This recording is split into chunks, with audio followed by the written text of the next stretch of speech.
శాశ్వతంగా. వేల కోట్ల ఆస్తులు సంపాదించిన వారి జీవితం శాశ్వతంగా ఉంది అంటే శాశ్వతంగా లేదు ప్రియమైన సంగమా. గొప్ప భక్తులు ఉన్నారు బైబిల్ గ్రంథంలో, వారి జీవితము శాశ్వతము కాదు. ఎవరి జీవితము శాశ్వతము కాదు. కాబట్టి మన జీవితము కూడా శాశ్వతం.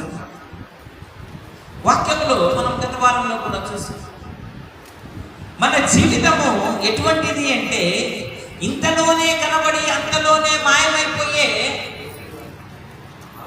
ఆవిరి వంటిదంట మన జీవితం. నీటి మీద బుడగ వంటిది మన జీవితం.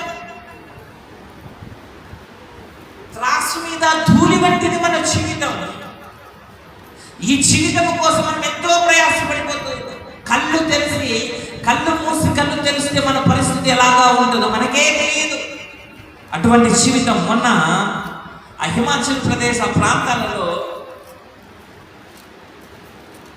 కొన్ని నిమిషాల వ్యవధిలోనే కొన్ని పెద్ద పెద్ద బిల్డింగ్స్, కొన్ని పెద్ద బంగ్లాలన్నీ ఆ యొక్క వాన చేత కొట్టుకుపోయినాయి, వరదల చేత మొత్తం అన్ని చూస్తూ ఉండగా వాస్తవానికి అవి కొద్దిగా సేఫ్ జోన్లోనే ఉన్నాయి.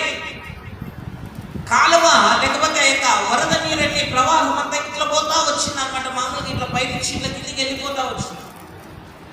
కానీ అక్కడ ఏం జరిగింది అంటే ఆ యొక్క విపరీతమైన వర్షం చేత ఏమైపోయినాయి, నీటి ఇట్లా పోయే కొంత ఇలాగా ఊరి పైకి వచ్చేసింది. మొత్తం ఆ ప్రాంతం అంతా చల్లా చెదురైపోయింది. ఏ బిల్డింగ్స్ లేవు, ఏ ఇల్లు లేవు. చాలా మంది కొట్టుకుపోయినారు. సుమారు 60-70 మంది చనిపోయినారు.